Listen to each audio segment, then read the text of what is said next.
आज चाहिँ मैले सिम्पल चिकन बिरयानीको रेसिपी लिएर आएको छु।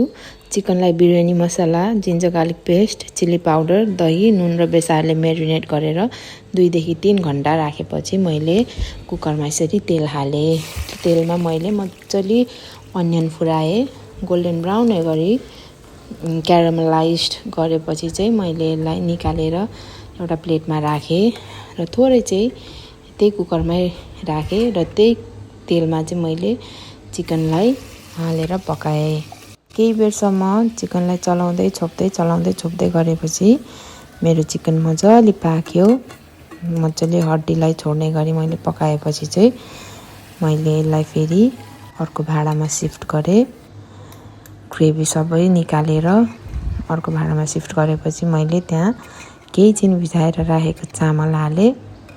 चामल हालेपछि माथिबाट चिकनको ग्रेभी र चिकन पिसहरूले मैले मजाले लेयरिङ गरेँ। यसरी मैले मजाले लेयर गरिसकेपछि त्यसमा थोरै पानी हालेर कुकरलाई मैले छोपिदिएँ र सिटी लाग्न दिएँ। 1-2 सिटी लागेपछि मैले चुल्हा अफ गरेँ र यसरी मेरो बिरयानी रेडी भयो। एकदमै मिठो भएको थियो। बिरयानी चाहिँ हामीले रायता र टमाटोको अचारसँग खाएको थियौँ।